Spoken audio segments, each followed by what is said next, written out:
and it seems we're on. But I don't know if we really are. Let us wait for a few more seconds to see whether... Yes, it seems like we are live. It seems like we did it. All right, everybody. So welcome to the special edition of On the Barricades. My name is Bojan Stanislavski, as usual. With me is Maria Chernat, our co-host, your co-host. Hi, Maria. Hello. Thank you for having me. Right. So it's a special edition because it's the 8th of March, 2021. It's the International Women's Day. And we thought that this is going to be a very good occasion to celebrate an Eastern European historical figure that is, well, I guess one could say, while rather disregarded in terms of the history of feminism and feminist socialism. Her name was Sofia Nădejde, and Maria Chernat here is a Romanian scholar and a researcher that spent many, many years trying to actually dig to all kinds of accomplishments that this woman, Sofia Nădejde, has had throughout history of Romania, history of Eastern Europe, and history of feminist and socialist activism. Generally speaking, I will just, indicate that Sofia Nădejde was a Romanian novelist, playwright, and a feminist and a socialist. And please, Maria, take it from here and tell us more about who Sofia Nădejde was, what was her life like, what made her career and life so amazing, and what made her the Eastern European feminist socialist hero that, it makes sense for us today to look up to. Well, Sofia Nădejde was indeed a socialist, and unfortunately, she is well known in feminist circles. She is well known for feminists in Romania. Luckily for her, she had a long life. She lived 90 years. So she was born in 1856 and died right after the World War II in 1946. And during that time, she was absolutely exceptional. Even though the historians focus mainly on the career of her husband, I think she was truly exceptional because she gave birth to a lot of children, and most of them got their education and were exceptional in their domain as well. And she was able to raise all these children and at the same time to have a prolific career as a novelist, as a playwright, and as a feminist. And I would say it is equally important to look at her as a feminist because most of her writings in literature could only be understood if we take a closer look on her ideological perspectives, on what she wrote in terms of article on political and social issues. Now, she had the misfortune of being also a feminist and a socialist that in Romania was very, how should I say, it was not the luckiest combination. Why?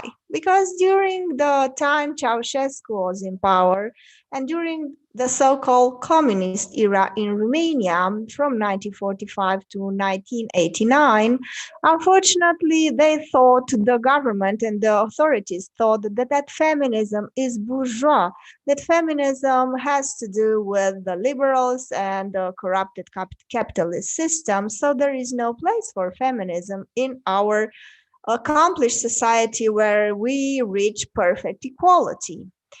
And that was not the case, as you can imagine, but I could just say that Very maybe today detailed it's not a very lucky, as you put it, combination. I mean, it's difficult to be a combination. socialist feminist even today. Although I Yes, imagine it and must it have been was. much harder, like 100 years ago or like 70. Of course it was. And also, I would like to point out here that Romanian authorities were exceptional in their perspective also on social sciences and humanities. I'm sure that you are not aware that in 1975 they decided to close down sociology, anthropology, because they thought these were bourgeois, departments, and they have to be closed down. This is, you Yeah, that's see. insane. That's insane, totally. But that's after Sofia Nădejde Yes, died. and I wanted to explain just the context. Why was it that she was a socialist? She was a Marxist. And her husband had a correspondence with Engels. Okay, so they were very prominent figures, but she was ignored. Why? Because we had 50 years of communism. So how come was she not, taught in schools? How come her novels were not republished? How come her texts were not studied?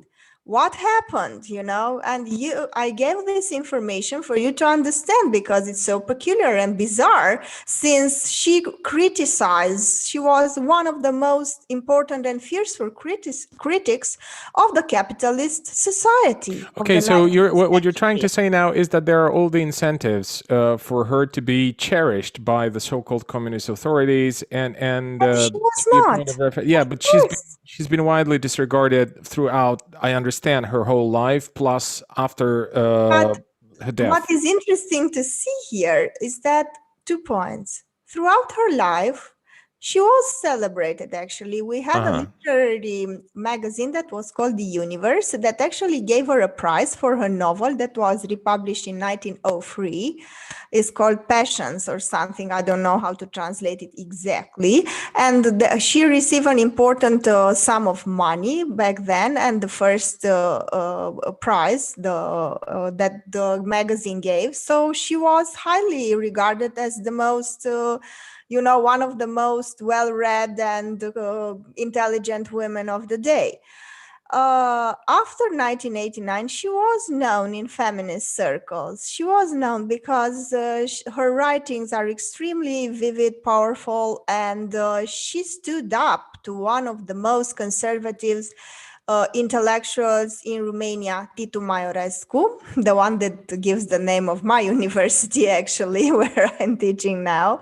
And I always say that I would have loved my university to be called Sofia Nădejde because she was just as intelligent and powerful, and she raised all those children. So you can imagine that she was twice as powerful as these individuals that were claiming basically that women are inferior intellectually because they have a lighter brain, because their head is smaller, Yeah, I yeah. mean, quantity equals Yeah, quality. look, before you continue, I just want to say that unfortunately today in Poland, we also have leading politicians who make such statements. I mean, not exactly word for word what you just said, but people who are going to come up and tell you that women, for example, have not had the same record uh, in terms of discovering things or like technical innovations and stuff like that as men. That means that they are not as intelligent. So I'm just on a Well, on a yeah. side note. Well, I would like to say that she tackles with this, and she actually says the following, because what she did for the emancipation of women, she was not alone in her struggle. That was a very clever woman, Constanța Dunca-Schiau, that actually gave her the first speech a woman ever gave in front of the parliament, and she convinced the ruler of the day, Alexandru Ioan Cuza. She gave the speech in 1863, and the next year, the reform in education, law of the reform in education was finally voted in, and women were granted the right to education. So she was not alone. It was a powerful movement, and other women struggled for their emancipation. But she was the most prolific in terms of writing and in terms of her ideological perspectives.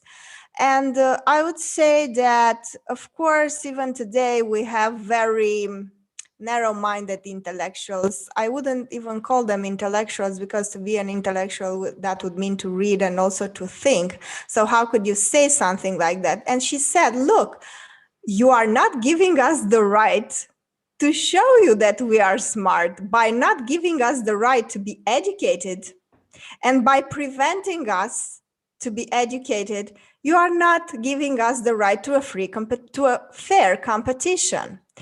And she actually used, and this is interesting, that she used the idea of the national state, because that was the time of the nation building for Romania and for other states. And many women use the idea that you want to have a nation with educated citizens. Well, you cannot have that if the mothers of those citizens are not educated. So in order to have educated sons, you need educated mothers. So this is also conservative, because it doesn't provide women, with lots of choices in terms of their careers, and they see women only as mothers, but they see them as the mothers of the sons of the nation, so they have to be educated. They cleverly use that, to get access to education. That was very important. And you have to know So that... I'm sorry, just to make sure that I understand it correctly, what you're trying to say is that the feminists or the feminist of the day, Sofia Nădejde, she used some kind of conservative, or at least conservative sounding appeal in order to push forward a progressive concept. Yes, and it was not only her. And of course, she extended that, because she thought that the right to education should be extended to everybody, to every single woman. So she was very forward thinking in terms of, the role of the feminist movement. And she basically started writing at another magazine that was founded by an actress. It was very, very extraordinary that an actress that was able to gain money, because she was also giving classes of French, and she was an independent woman. Maria Flechtenmacher formed a magazine, The Romanian Woman, in 1978. And this is where Sofia Nădejde wrote. But it is interesting, because they were afraid of the powerful conservative elites. They would not challenge the role of the women, because they would fear, the consequences. And as Sofia Nădejde and her husband started this magazine that functioned for 10 years, from 1881 to 1891, so for 10 years, the same year that this magazine, Contemporanul, the contemporary man. So I don't know if I'm translating correctly, because there might have been, but I think it is correct. So the same year, 1881, Titu Maiorescu was the Ministry of Education, and he ordered an investigation against Ion Nădejde, who was teaching at a high school in Iași, and against his brother, Gheorghe Nădejde, and they were kicked out of the Romanian educational system. And you know for what? Because the accusation were spreading atheism among students, explaining the misery through inequality. Okay. Okay, I get participating to meetings of the socialists. Right. Well, so that's not even conservatism. This is some kind of mental corruption. I mean, we're talking here about, really perverse idea that, pointing out pointing out inequality could actually be... Yes, of course. This is very dangerous to discuss inequality. And also another thing was that they were criticizing marriage and considering it a form of prostitution in the bourgeois society. So these were mainly the accusations, and they were found guilty and thrown out. So basically, they were very difficult times for them. And it is unbelievable that under such precarious conditions, they managed to write this magazine. They would just write it, and there were stories about Sofia Nădejde, taking care of the children and writing at the same time. She was really exceptional. And also what I find exceptional, and this is what I want to there were a lot of exceptional women, but she was exceptional and interesting for us as leftists because she tackles the idea of feminism for the privileged women versus the feminism for the working class. Even so already like yes, decades this is ago. Interesting. Yes, and she says this. She said it. She said something like, "Look, we don't need the vote for the privileged elites because only a few, 100 women, 200 women would benefit from that. We need to make sure that we give the women the right to work because why was it that there were so many prostituted women back then? Because they had no right to work. They had actually, it was impossible for them to get hired to earn a living through another type of work. Now, she said, give women the right to own property. They were not allowed to own property. They were not allowed to divorce. They were not allowed to, even if they had money because their families were rich and gave them money as an inherited money, they were not allowed to touch that money. Can you believe that? So they needed a husband to, I don't know, allow them to. Okay. Of course, they needed a husband to do that, or a brother, or a father, or, a male in their lives, because otherwise they were not independent at all. So while everybody agreed that it is important for them to have the right to education, it was only Sofia Nădejde that emphasized the idea that they have to be granted the right to work and to become workers and to earn their daily living. So she said, look, I will not fight right now for the vote because as the vote is conceived right now, because it was a system that allowed only the rich and privileged elites to vote. And she said, why would you imagine that if rich men or men in politics right now do nothing for poor men, why would you imagine that women in politics would do more for poor women, and the others that are outside, that small circle of the political elite? Why would you be so arrogant to believe that granted the power, you would be different than men if you don't change fundamentally the system?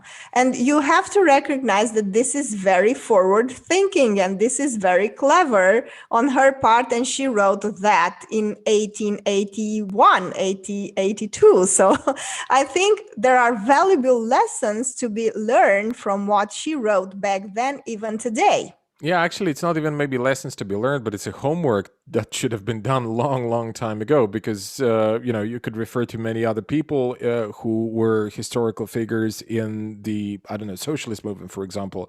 And one could refer to Rosa Luxemburg, for example. And if you read her Crisis of Social Democracy, one of her greatest books, greatest analysis, then it's pretty much as if she walked the streets of Berlin, Paris, or London today. Okay, it's just the same thing. And unfortunately, what I'm trying to refer here to is that the left doesn't do its homework, notoriously.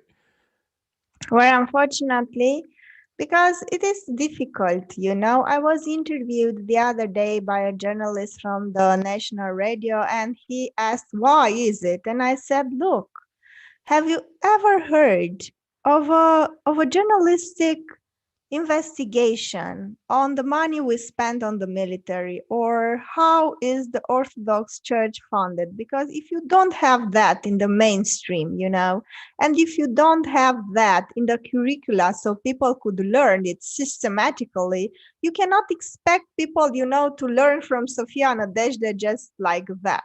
And you cannot expect people to compensate for what they were lacking during their formal education by, staying in the library and reading all the time. And this is why I think it is important to discuss, I think it's quite, I was quite shocked, actually, that Sofia Nădejde's writings were ignored for so long, 140 years. All right, so They were completely ignored. but tell us a little bit, how did you come to this conclusion that they were actually ignored? Like, Well, when did you start discovering it? Well, there were some feminists, and I have to thank them that they wrote some articles, but they wrote the articles on her dispute with Titu Maiorescu that you have to admit that has a very humorous part, because Titu Maiorescu is praised as this exceptionally intelligent Romanian intellectual that is, like some sort of guiding light that we must follow. And Romanians have also this type of habit of writing, very, how would I say it, praising discourses that at some point become quite ridicule and quite disgusting, if I may say so. So you see that was, when I read this article, was like a relief, because when you only read that type of praising discourses about this man, and you see how conservative and narrow-minded he was, you start reading more. And basically, I started reading, and I said, okay, where is the book with her text? Oh, there is none. Where are her texts? Where there are two places basically in Romania where you can find archives of this magazine that was written 140 years ago, at the University Library, Central University Library, and at the National Library. And you go there and you have to take some gloves, because the books are so old. And then you have to start, reading and searching through those volumes too, because, there was never this intention of having all her texts together. So you have to search for her texts in all Okay, those you only have her opponent available, all right? Yes, well, her opponent is, of course, available, but not with these discourses, to be fair, with other things. These ones were left aside. So basically, I went there and I started this project because I think it is very important that, as you said, what is quite surprising here is the fact that what she writes is very useful for what we are discussing in feminism today. I mean, we had discussions on, Kamala Harris and how wonderful it is right now that we have a woman in such a position, and all these things, that don't go beyond this very glamorous appearance of feminism and don't look at this idea. Why do you expect that if men in politics, in higher position, the political elite, do nothing for other men, why would you expect that women will do more for other women? I mean, we are not a different species. Yeah, I know. So if you don't change fundamentally the system, and what is even more interesting is that she was for promoting the healthcare system and not promoting and not investing so much in war and in weapons. So it seems like these themes are the same, because she went through a tragedy when one of her I think she had two kids that died, and she was devastated with that loss. And she wrote, how is it possible that we don't invest in a healthcare system that would save children? How is it possible that at the same time we invest in the military and we buy so many guns, And when you read these discourses, it is as if she's writing today, the same things. And it is incredible how we are not able, to move forward, and we are still stuck in this type of. That's exactly, the point here, because today when we talk about Sofia Nădejde and her analysis, then to some people it might appear as if it's incredibly insightful, and I think it was incredibly insightful at the time of when Sofia Nădejde was writing it. Then yeah, absolutely, it was new, it was innovative, it was inspiring, it was something that people haven't thought of before. Okay, whereas now, like, we've had about 100 years of as you put it, discourse, okay, of that kind, and we still don't seem to have kind of adopted the basic logic behind the analysis like the one that you're describing right now. And I'm just, I'm also amazed at the fact that what you described about her life, she had an amazing life and an amazing career, and she was wildly popular, but at the same time, she had a very difficult life, right? Like many children, two of which have had died. She had to work and look after the kids at the same time, and they were not able, like the women were not able to vote, were not able to work, were not, it's such a drastic reality, okay, where women went on the barricades and fought for their rights, like not necessarily Sofia Nădejde. I don't know whether she had gone on onto any barricade or not, but people were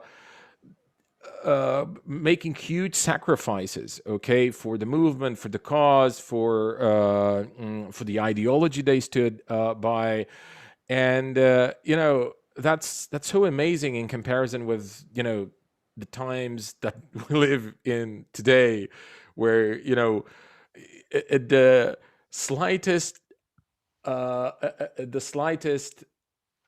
discomfort, okay, that people come to Abandon sense, they just go like, oh, they fall into this hysterical reactions culture and stuff like that.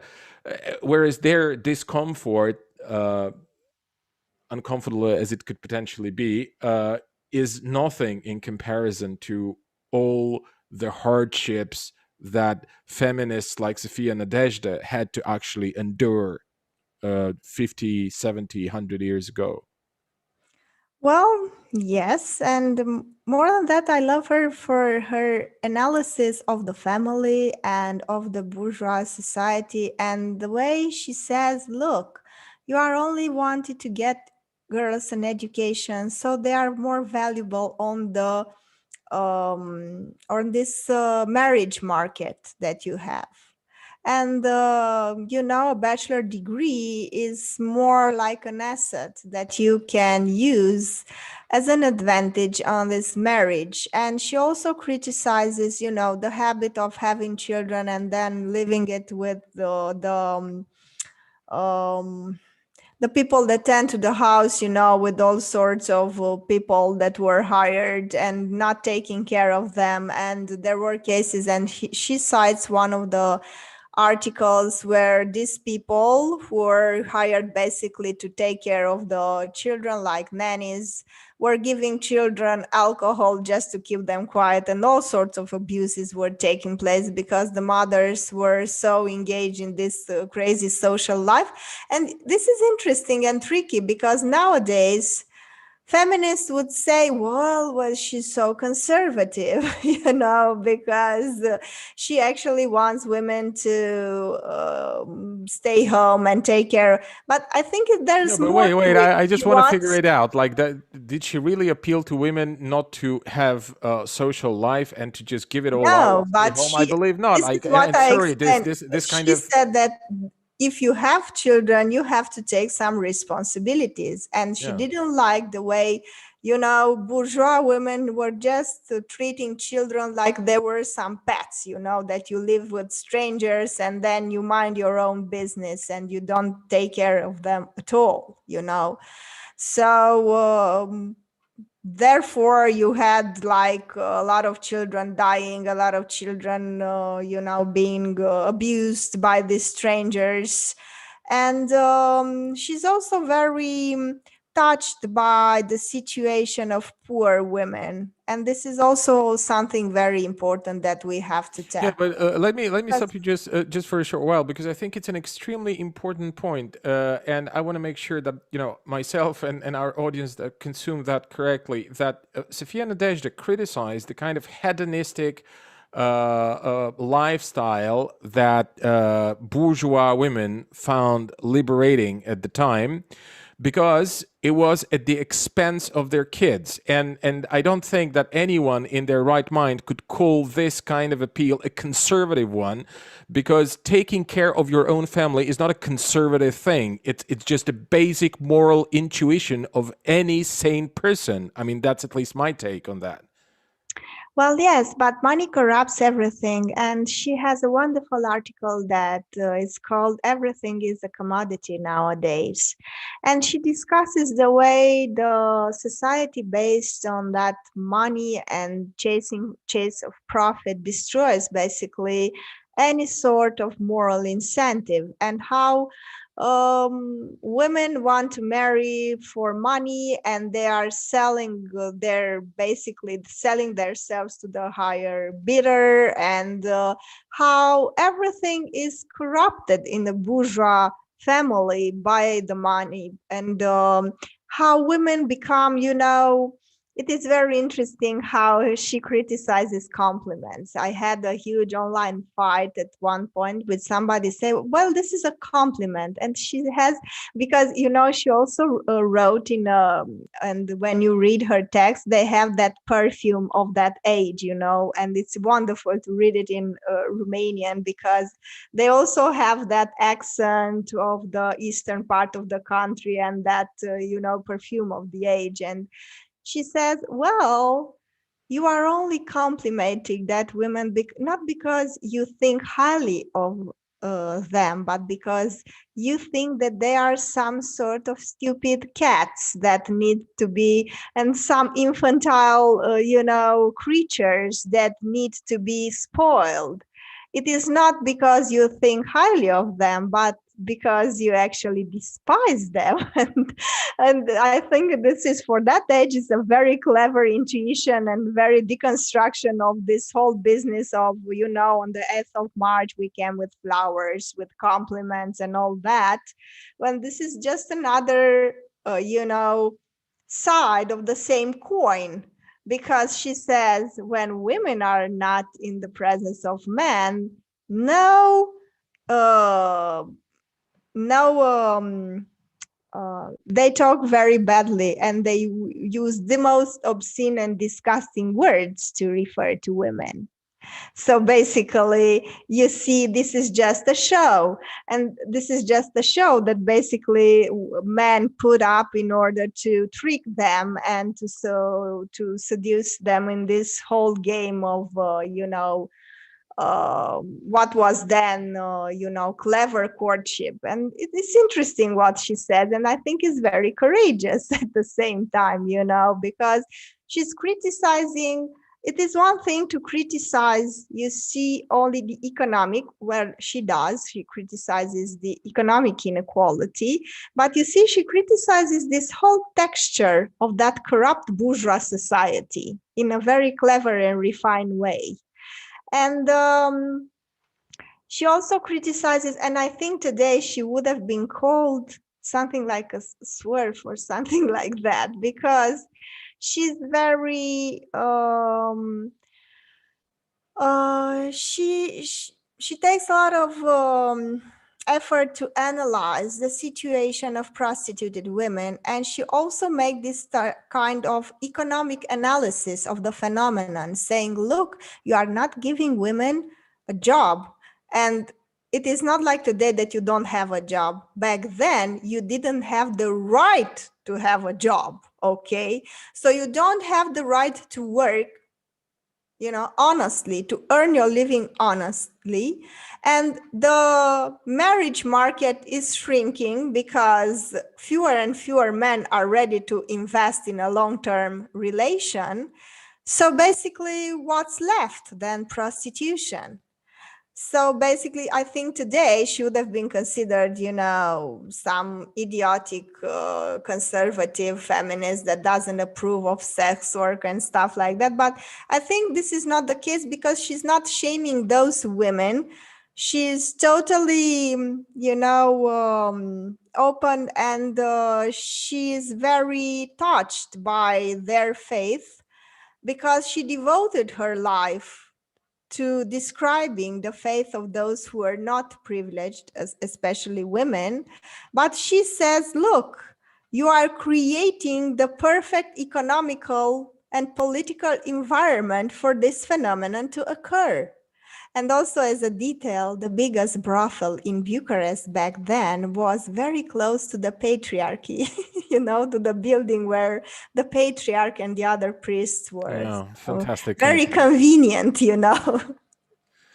Yes, that's true. Well, look, I mean, it all seems very, very interesting. It looks like we have, a figure to definitely follow in terms of her intellectual accomplishments, in terms of her political analysis, in terms of her social analysis, in terms of her cultural, maybe even analysis.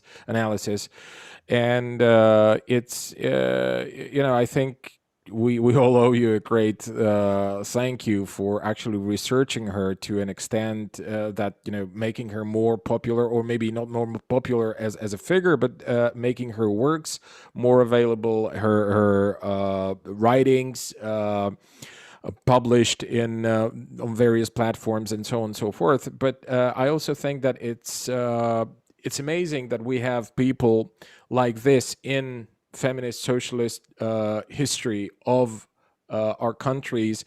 And honestly, had it not been for you, I probably would have never heard of Sofia Nădejde, honestly. And I'm a person that I at least consider myself rather interested in those in such historical nuances.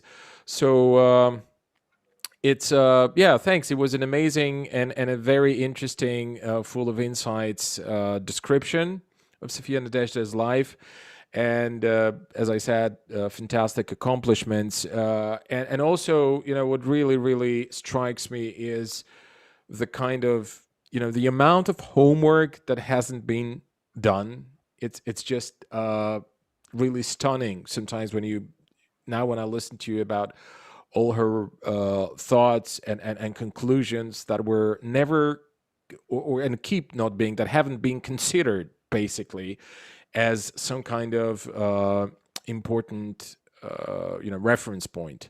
So let's hope that things evolve in a way where thinkers like Sofia Nădejde are considered and have their deserved place in the contemporary movement and in the pantheon also, the historic figures.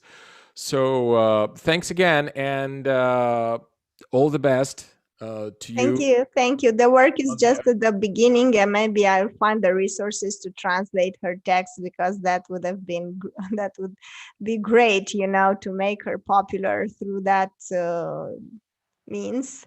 Even though a lot of the text and the style would be lost, but the ideas would be there for the readers to enjoy. I definitely think we should, if there's a possibility for you to do that, I definitely think it would be very valuable, because it would also show that we have, us, the Eastern Europeans, who are always perceived as peripheral and rather ignorant. We also have our historic figures and our very important thinkers who have contributed a lot, and this contribution should be acknowledged and recognized. So thanks again. Thank you. And all the best on the occasion of the 8th of March. Thank you. Thank you so much. All the best to you too.